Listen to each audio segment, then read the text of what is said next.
Hello, Bernard. Yes. Bernard Robichaud, how you doing? I'm doing okay, man. Thank you. No problem. Thank you for calling. You're an actor. Are you most famous for Trailer Park Boys? I think everybody that was on the show is more famous for Trailer Park Boys than anything else they've done. Dude, I never really watched it, but I had a couple of friends always tell me, you gotta watch it, and I did. I've seen a bunch of clips and a couple episodes, and it's pretty amazing. I'm kind of in the same boat too, where people are always like, "Have you seen Trailer Boys? You gotta look at it." I never watched it, but I have to. But Slambo, our intern, is a big fan. Yeah, I do like. I love Trailer Park Boys. How long did that go for? Well, they're still in production, man. I mean, I think they just did season 12 came out this year on Netflix. Wow, I had no idea. They're working on something else right now. Cool. I'm not at liberty to discuss that, but Yeah.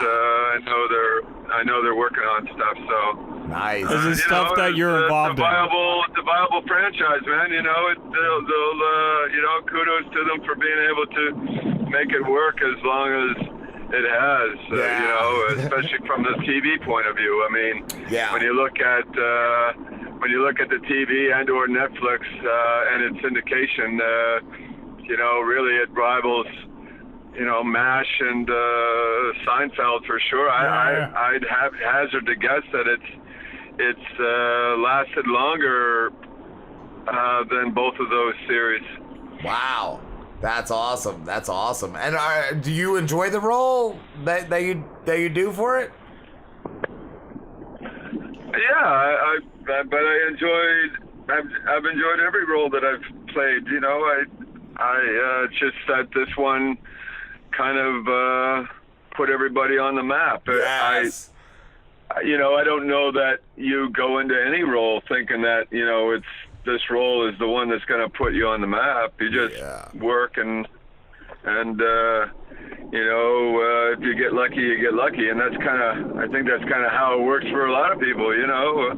Some series, as you know, last a season and they get cut, and then other series last longer. So your secondary characters in a lot of instances on the shows that get cut the first year, nobody would ever remember who they were. Yes. And then, it's kind of, I think it kind of works that way. It doesn't matter, what show you're in or what, you just hope for the best. And, I don't think, like I said, never really got into acting because I thought, someday I'm going to be famous. To be quite honest with you, I enjoyed my anonymity when I had it. People take that stuff for granted. Being able to go downtown on the weekends and getting shit faced is, or having to worry about what people are going to say if you do. Yes. Or worrying about the franchise itself and making sure that you're, not making yourself look bad for the franchise that you're representing. There's a lot of things that go on once you get to that. To that level that you really have to concern yourself with your brand, your own name, all those things that people would, a lot of jealousy. So, don't think twice that there's not people out there that would rather see you fall on your face and come up with some story, anything. It takes so long to get any kind of recognition or to be able to market yourself or create a brand for yourself so you can get marketed, and it takes like one screw up to kind of flush all that down the toilet. Yes. Like Roseanne. Yeah, like that's another thing. Yeah, look at her. How long did she go for? Roseanne. Yeah, well, Roseanne has, Roseanne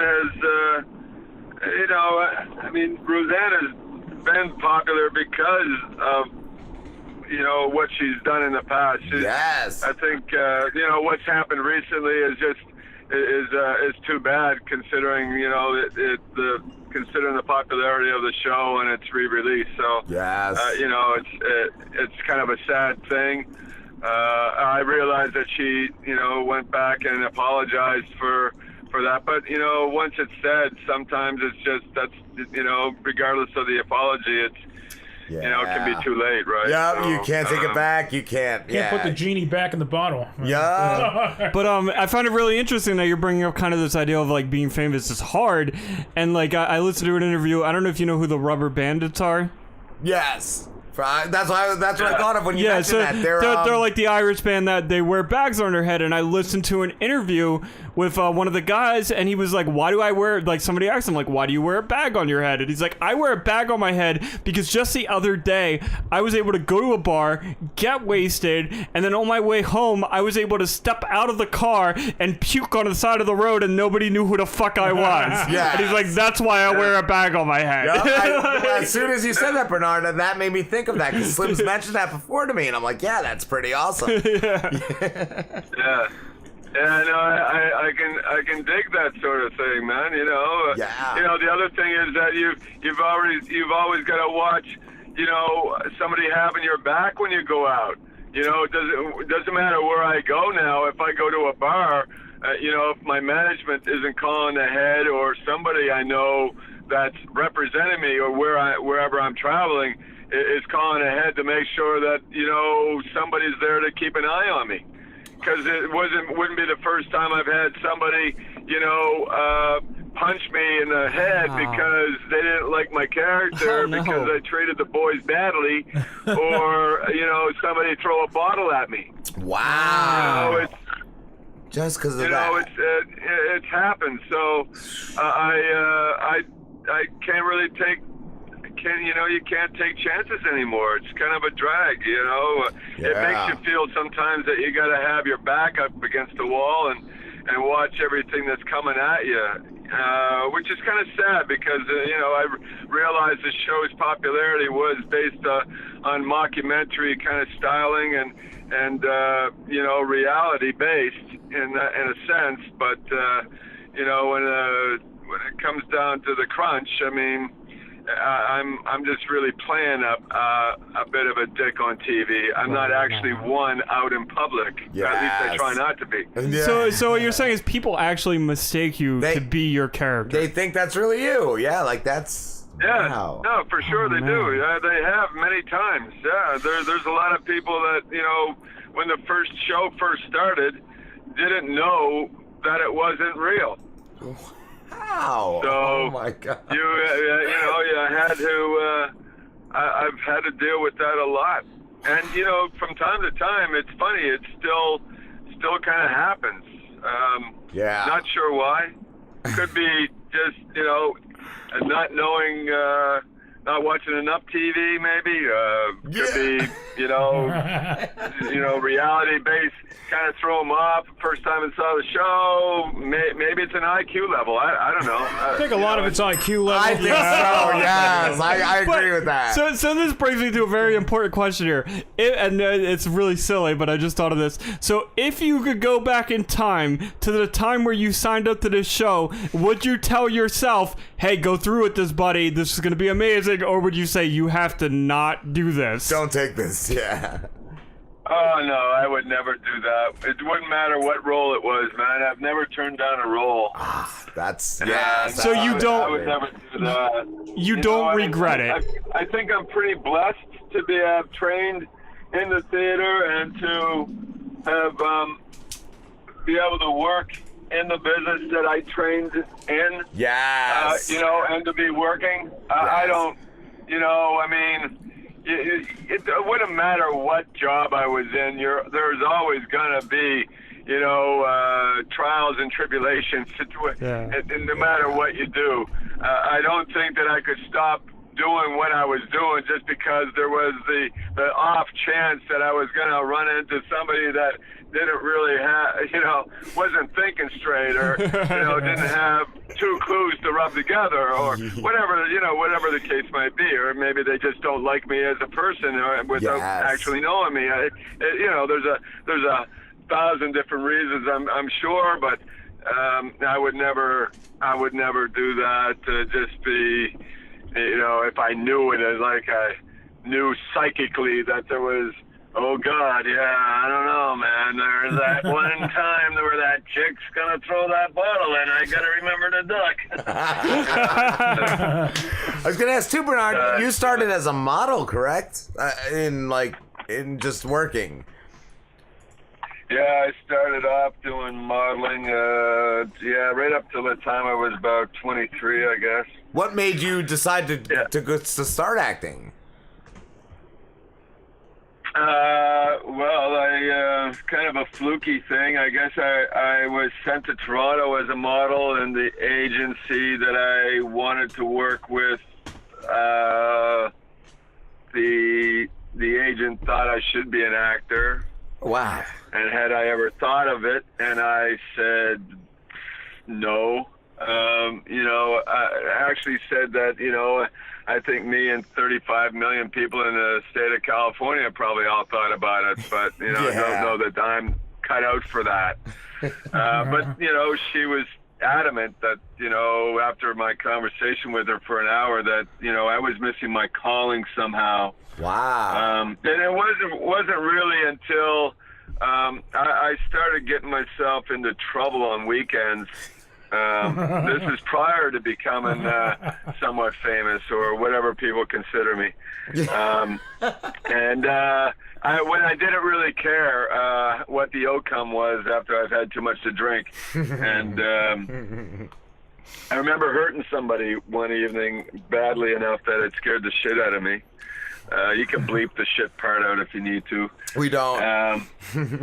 Okay. Basically it just scared me. I thought I might have caused some damage, and my best friend at the time told me that if I didn't find an outlet soon or find somebody to talk to, I might end up in prison. Wow, that's what I was going to ask. I was going to ask if portraying a villain was an outlet.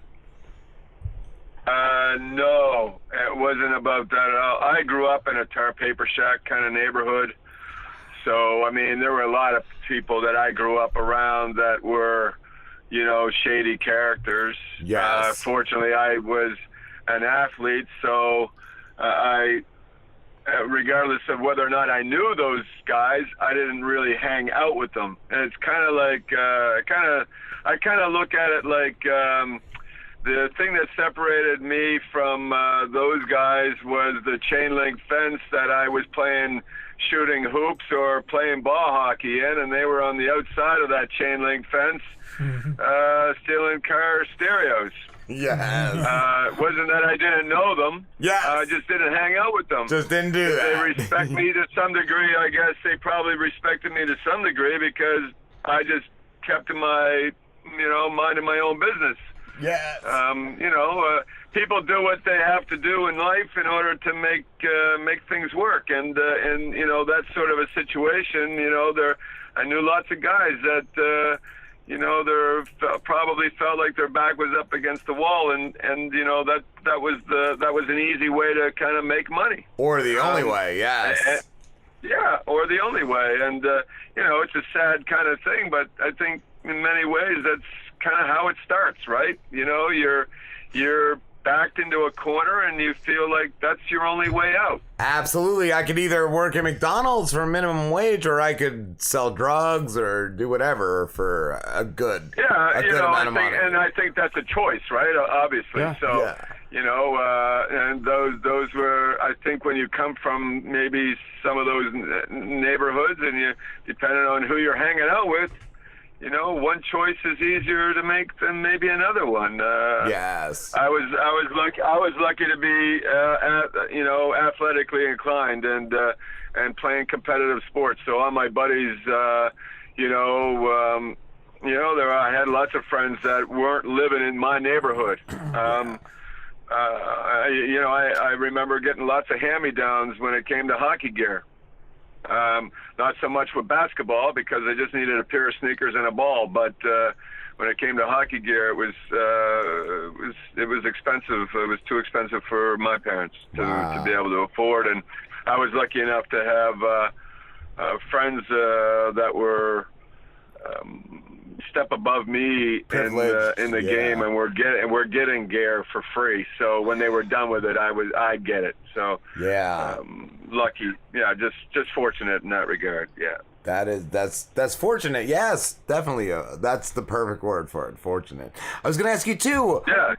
As a survivor of prostate cancer, what is the biggest thing to look for? Like, what is the most important thing to preventing or to curing it? Not curing, but to getting cured from it.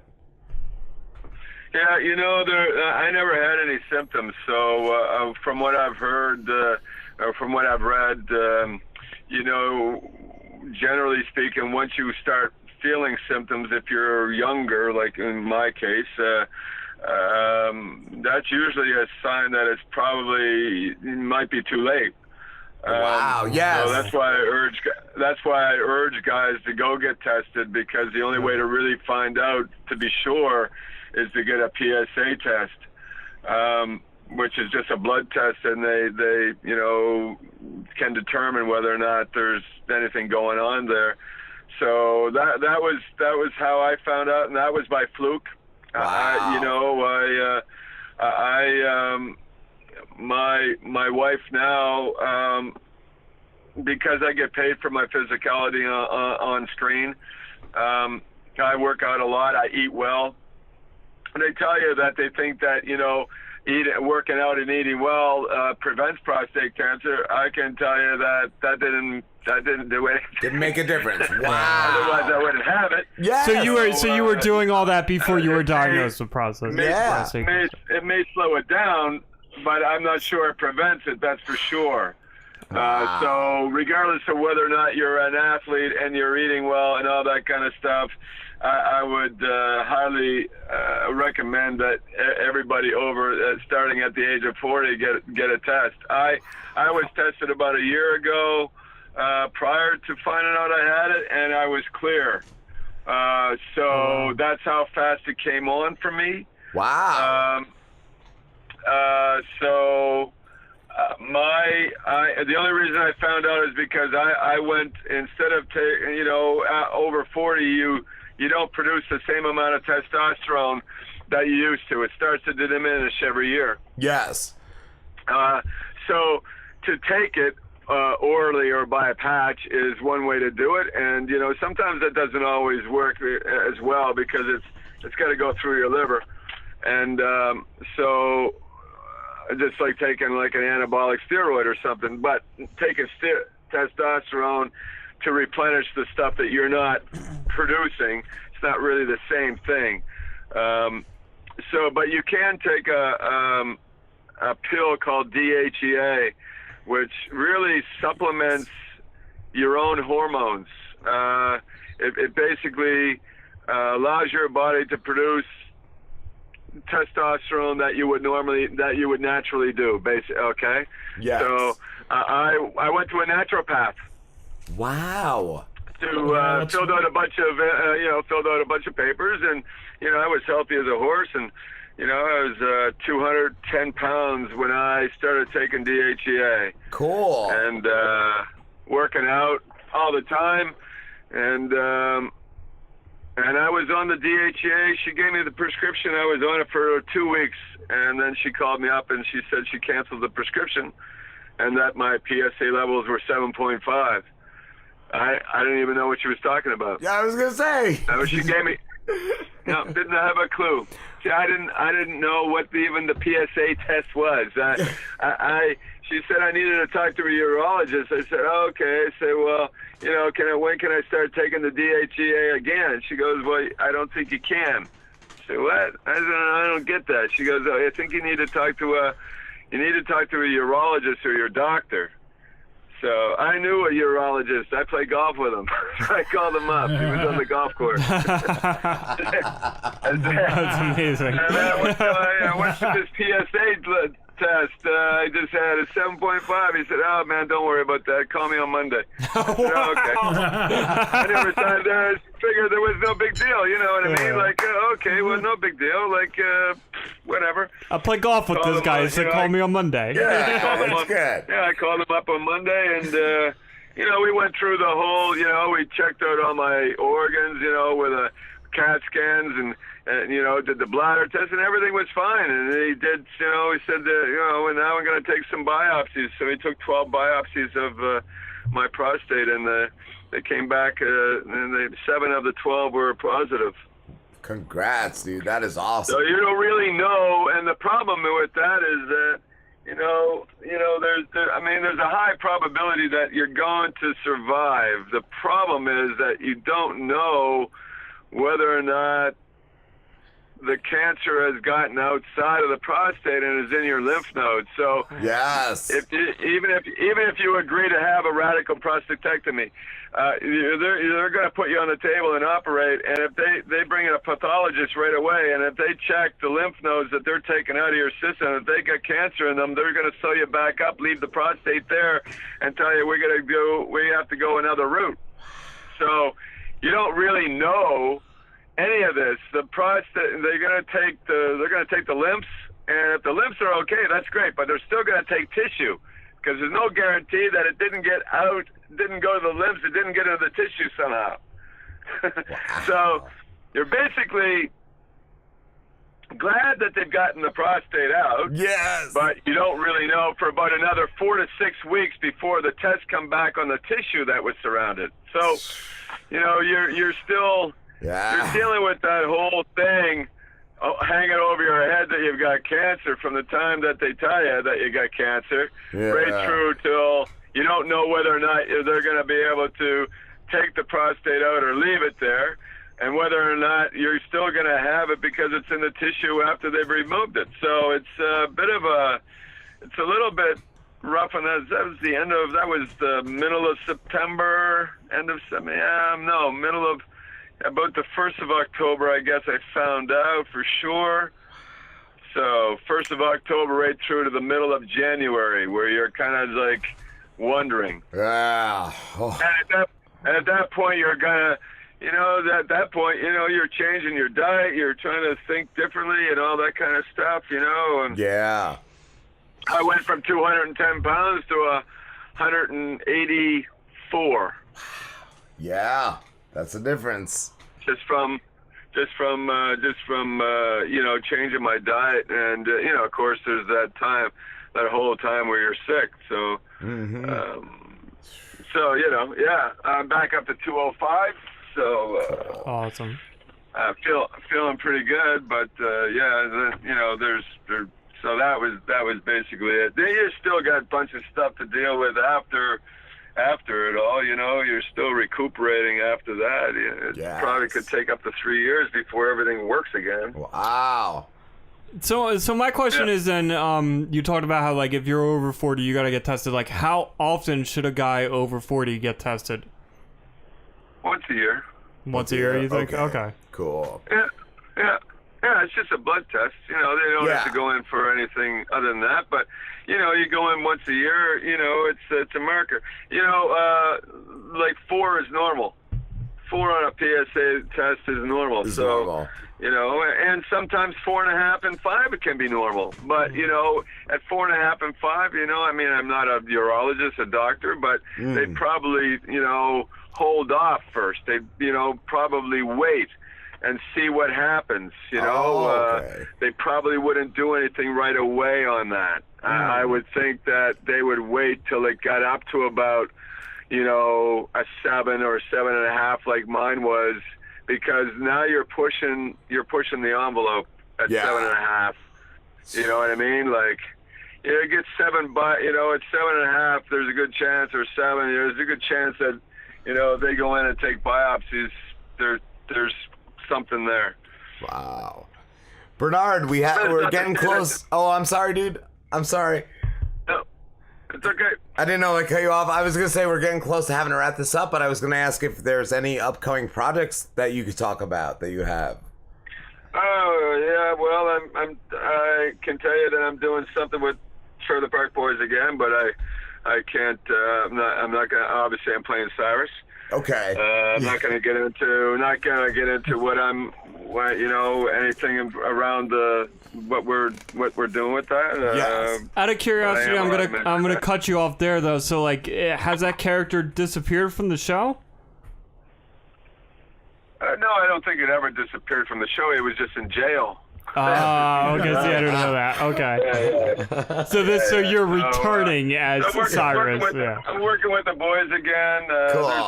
There's another movie, in the UK. It's a comedy horror that it's a lead role for that. That looks like it's there's this fall. Another movie, it's on IMDb right now, pre-production, called To Avenge. I play Clayton Danvers in that movie. It's a supporting lead. Then there's another TV series that's supposed to go sometime this fall as well, and it's shot in Virginia. It's called Visions of Rock. It's based on a house band that made it to the big time. Cool. Then, so a few things on the go, I guess. Awesome, dude. Thank you. When I think about it, it sounds good, doesn't it? It does sound great. Yeah, it sounds good, man. Yeah. So, I got some stuff on the go. There's the web series too, Hard Times. Which is on YouTube. Their first season is on YouTube. I started doing their second season as a friend, and they just were approached by Netflix last week. So I'm not really sure where it's at right now. I know I'm still shooting. I've got another episode to shoot in the next few weeks, but I know that Netflix is interested in that right now, so they Awesome. Clearly may have to do some changes. I don't know what. I'm not producing it, but Yeah. it's been a fun ride. It's kind of funny. It's a funny show. Yeah, cool, dude. So I can see why Netflix would maybe want it to have it. It's kind of like a bit like Letterkenny or Trailer Park Boys kind of, thing, you know what I mean? It's in the same kind of genre. Yeah. Awesome, dude. Thank you so much, Bernard. And I want to ask, where can everybody find you? What's that? Where can everybody find you? They can find me on Facebook underneath my name, at Bernie Robichaud on Twitter, Instagram, Bernard Robichaud. Yeah, that's about all I do with social media. Okay. They can check out my IMDb page if they're looking for what's coming up. Because usually for anything in pre-production, it lists it there. So, but yeah, if anybody's interested, and I answer my own emails when it comes to anything that's legitimate, of course, because we talked on Twitter. So Yes. if anybody has legitimate questions and stuff, I generally I try to answer my emails to people. I've always found that if I'd be probably nobody without the support of the fans. Yes. That really like the characters that I play, and some people, if people write me, I always found that if they took the time out of their day to write me, then I never really felt above that. I always felt like I was a little obligated to write them back and just to say thank you, if nothing else. I agree. That is super cool. Thank you so much, Bernard, for talking to us. No worries, man. Thank you for thinking of me. I appreciate it. Absolutely, man. We'll talk to you soon. Have a good one. All right, you too, guys. All right, brother.